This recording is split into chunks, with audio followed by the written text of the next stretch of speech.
say, I really don't think you're strong enough now. What am I supposed to do? Sit around and wait for you? Well, I can't do that. There's no turning back.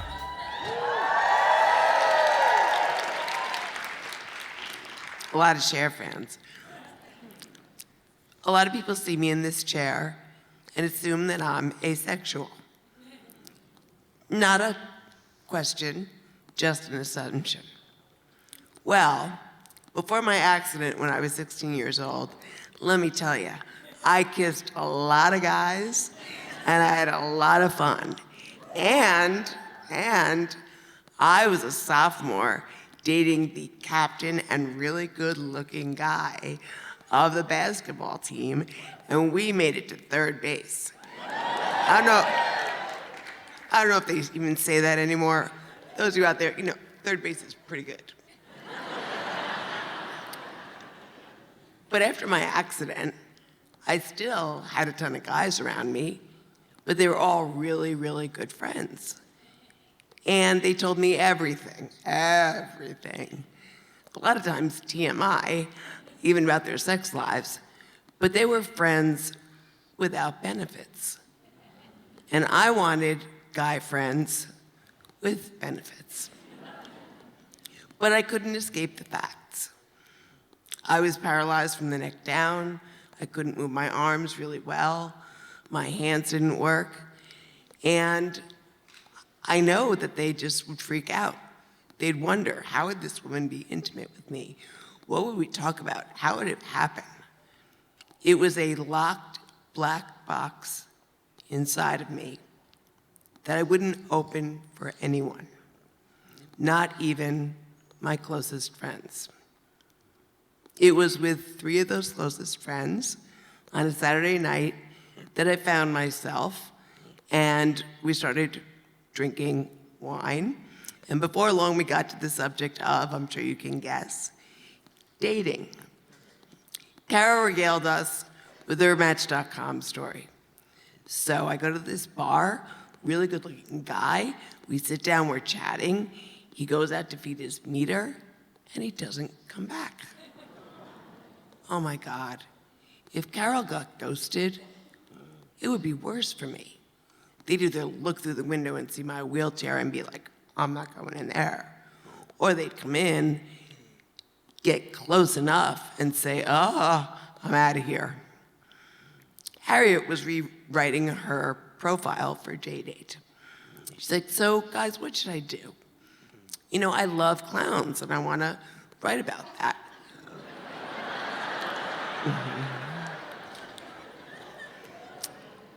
Will I get stalked by guys that are obsessed with clowns? Or will nobody come after me because they're paralyzed and afraid of clowns? If Harriet is worried about whether she should put clowns and her love of them in her dating profile, even if I wrote one, I'd have to figure out whether I should write if I had a disability or not. And Christine, oh, she was just plain sick of it all. I just want to date a guy who's straight. Now, you know, there were guys that had issues with their sexual identity, and I get that. Not only did I have issues with identity, I couldn't even talk about sex. I am going to be single forever, and I will be fine with it. All of a sudden, Christine speaks up like an arts and crafts director at summer camp. Okay, ladies, this is what we're going to do. We are all going to take a paper plate. Harriet ran and got the paper plates. After a lot of wine, you do anything. Now, turn them over. This is what you're going to do. And then we're all going to write in a circle. My friend told me this works. We're all going to write in the circle the qualities that you want in your ideal man. Then you're going to go home to your apartment or condo, put it up somewhere high, and then you are going to meet that man. Now, I don't believe at all in this kind of shit. But you know, when you've had enough wine, you're willing to do anything, especially with your girlfriends. So like obedient campers, we all went to work on our plates. With my signature purple pen, I started writing about my ideal guy. Brown hair, blue eyes. Well, that sounds very superficial, but I know what I like. A Georgetown basketball fan, a guy that's an 80s music fan, especially Springsteen, someone with honesty, because that's really important, a big family, because that's a lot of fun, a Democrat, well, not a Republican, and someone who has a sense of humor. So we all went around and read what was on our plates, laughing at the absurdity that we would ever meet men with the qualities that we had written on paper plates. And the night was rather late early, and we all went back to our respective places, and I gave my plate to my attendant and asked her to put it up on top of the china closet. And she looked at me quizzically, but she did it, and off I went to bed, not even thinking about it.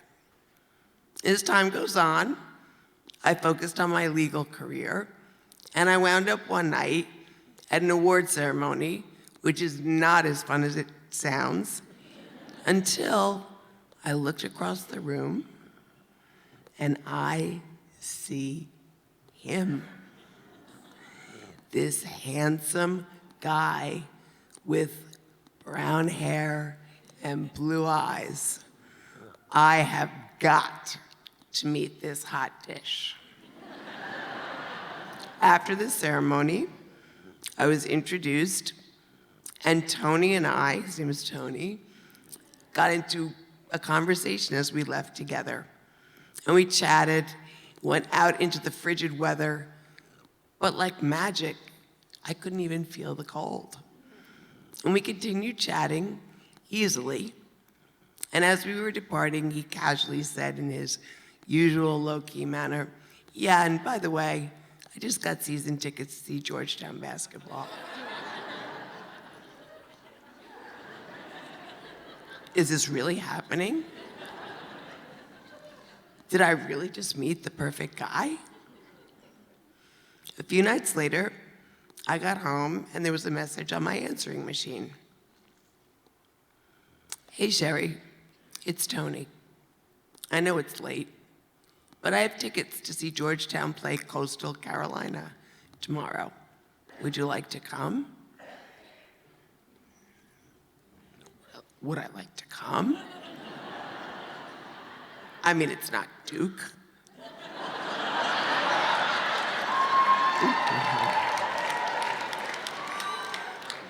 I don't even know where Coastal Carolina is located, not even which Carolina, but I don't care. I am going to a Georgetown basketball game with him.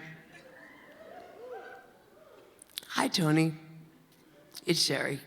I'd love to go to the game with you tomorrow." And so our first date occurs. The game was great. Georgetown beat Coastal Carolina. And the conversation afterwards was even better. It was just flowing. Tony talked in his low-key voice as usual. "Yeah, you can tell I really like sports. And I'm from a big family. I opposed the Iraq War. And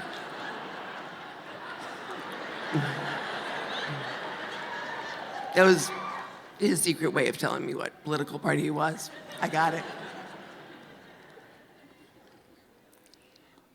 And I'm a metalhead. Oi, you can't have it all. But I like 80s music, especially The Boss. And I'm someone that is really, upfront and trustworthy and honest. It was a fabulous date. So, We then have a few months that go by, and he says to me, Sheri, would you like to go see Georgetown play Duke? Are you effing kidding me? No guy would ever invite a woman to a Duke game unless he was serious.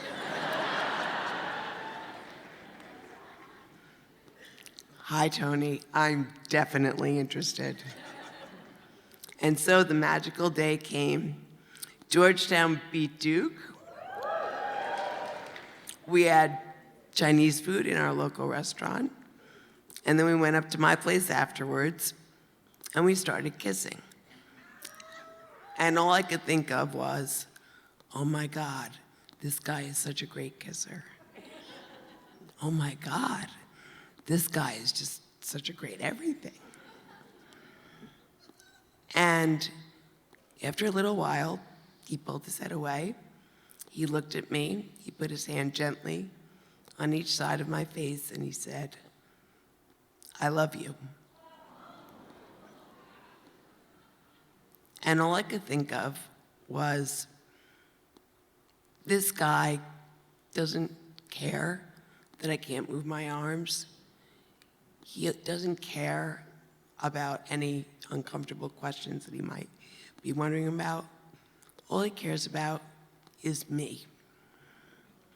Without hesitation, I love you too.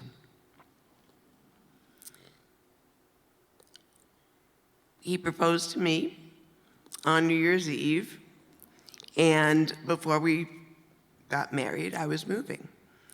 And all of a sudden, one of the movers said, I don't know, this fell off the top of the china cabinet, I don't know what it is.